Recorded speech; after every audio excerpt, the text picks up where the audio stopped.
Hi everyone, I'm Gayatri. Welcome to our channel. ఈరోజు సింపుల్గా మనం కేక్ స్పాంజ్ ఎలా చేసుకోవాలనేది చూద్దాము. ఫస్ట్ మీరు అవన్నీ 180 డిగ్రీలో 7 to 10 మినిట్స్ ప్రీ హీట్ అనేది చేసుకోవాలి. ఇన్ కేస్ మీరు గ్యాస్ మీద చేస్తున్నారంటే మాత్రము 7 to 10 మినిట్స్ ప్యాన్ ఇటు పెట్టి దాని మీద లిడ్ పెట్టుకొని మనము హీట్ అనేది చేసుకుంటామండి. ఇప్పుడు నేను 2 cups ఆల్ పర్పస్ ఫ్లోర్ అనేది వేసుకుంటున్నాను, అంటే మైదానండి. మైదాని నేను ఇప్పుడు ఎలా కట్ చేశాను అక్కడ మీరు చూసారు కదా, అలానే మనం మెషర్మెంట్స్ అనేది చేసుకోవాలి. అప్ అండ్ డౌన్ అయిందంటే మనకు కేక్ స్పాంజ్ అనేది మంచిగా రాదనమాట. ఇప్పుడు నేను 2 teaspoons బేకింగ్ పౌడర్ వేసుకుంటున్నానండి. దీన్ని మంచిగా చల్లించుకొని మనము పక్కన పెట్టుకోవాలి. ఇది చాలా ఇంపార్టెంట్ అండి. చల్లించుకోకపోతే దాంట్లో ఉండే లమ్స్ అనేది మనకు కేక్ స్పాంజ్లో మిక్స్ చేసేటప్పుడు మనకు అలానే వచ్చేస్తుంది అనమాట. మనకు కేక్ అనేది మంచిగా రాదనమాట. ఇప్పుడు 1 cup కర్డ్ అనేది యాడ్ చేసుకుంటున్నానండి. దాంతోపాటు బేకింగ్ సోడా అనేది యాడ్ చేసుకొని మనము ప్రాసెస్ అవడానికి కొంచెం టైం అనేది వదలాలన్నమాట. ఎందుకంటే బేకింగ్ సోడాని యాక్టివేట్ చేయడం అనమాట ఈ ప్రాసెస్. అక్కడ చూసారా అండి, దాంట్లో బబుల్స్ ఎలా ఫామ్ అయ్యాయో అలా బబుల్స్ ఫామ్ అయ్యేంత వరకు మనం వెయిట్ చేసి మళ్ళీ మంచిగా మిక్స్ చేసుకోవాలి. ఇప్పుడు 1/2 cup ఆయిల్ కూడా వేసుకొని బాగా మిక్స్ చేసుకోవాలండి. ఇప్పుడు ఫ్యాట్స్ రెండు మిక్స్ అవ్వడానికి కొంచెం టైం పడుతుందండి.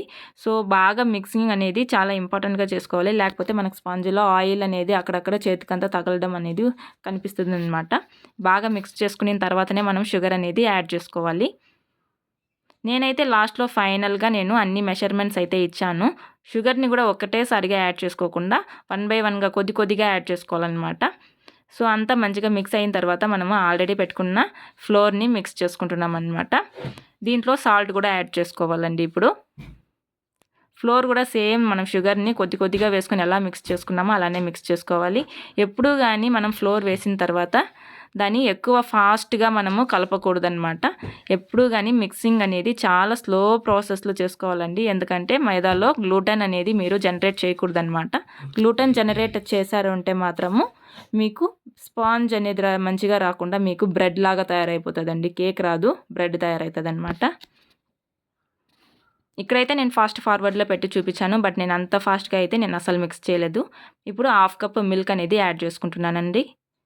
ఇదైతే ఎగ్జాక్ట్ మెషర్మెంట్స్. మనం 1 kg కేక్ అనేది మనకు వస్తుందన్నమాట. చూడండి ఎంత స్లోగా నేను మిక్స్ చేసుకుంటున్నాను. అంత స్లోగానే మనము మిక్స్ చేసుకోవాలన్నమాట. గ్లూటెన్ అసలు జనరేట్ అవ్వకూడదన్నమాట మైదాలని. ఇంకా ఇప్పుడు మనకు బాగా మిక్స్ అయిపోయిందండి. మిక్స్ అయిపోయిన తర్వాత మనకు బ్యాటర్ అనేది రిబ్బన్ కన్సిస్టెన్సీలో ఉండాలి. ఇప్పుడు లాస్ట్లో ఫైనల్గా నేను ఎసెన్స్ అండ్ వినిగర్ అనేది యాడ్ చేసుకుంటున్నానండి. నేనైతే ఫైనల్గానే యాడ్ చేస్తాను, మంచిగా ఉంటుంది. రిబ్బన్ కన్సిస్టెన్సీ వచ్చిన తర్వాత నేను కేక్ టిన్ని ప్రిపేర్ చేసుకుంటున్నాను. కేక్ టిన్లో మనము ఆయిల్ కొద్దిగా వేసుకొని అప్లై చేసేసి దాని మీద బటర్ పేపర్ కూడా వేసుకొని పెట్టేస్తున్నాను అనమాట. బాగా నేను ఫ్లోర్ అలాంటివి ఏవి యాడ్ చేయనండి.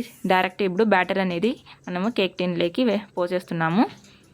మీరు గ్యాస్ మీద అయినా చేసుకోవచ్చండి, చాలా బాగా పర్ఫెక్ట్గా వస్తుంది. నేనైతే అవెన్లో చేస్తున్నానండి. గ్యాస్ మీద అయినా కూడా కానీ ఒక పెద్ద కడాయి పెట్టేసి దాని మీద మనము మన కేక్ టిన్ని ప్లేస్ చేసుకొని 30 minutes బేక్ చేసుకొని ఎత్తుకోవడమే, అంతే.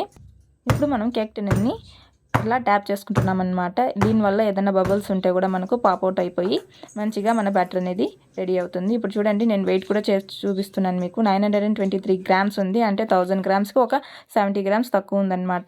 సో మనకు పర్ఫెక్ట్గా 1 kg కేక్ అనేది రెడీ అవుతుందన్నమాట. ఇక్కడ చూడండి, నేనైతే బేక్ చేసిన తర్వాత మనకు కరెక్ట్గా స్పాంజ్ అనేది రెడీ అయిపోయింది. నేనైతే సైడ్స్ కూడా కట్ చేయలేదు, మన స్పాంజ్ అనేది అలానే వచ్చేసిందనమాట కూల్ డౌన్ అయిన తర్వాత.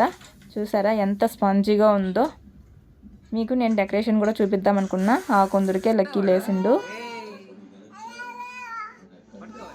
లేసిన తర్వాత మనకు కష్టమవుతుంది ఏది కానీ చేయడానికి.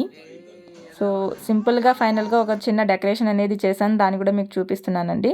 నేను ఇప్పుడిప్పుడే మన కేక్ అనేది నేర్చుకుంటున్నాను కాబట్టి నాకు అంత ఫినిషింగ్ ఏం రాలేదు, బట్ అయినా ఓవరాల్ నాకైతే కేక్ అయితే బాగా వచ్చింది.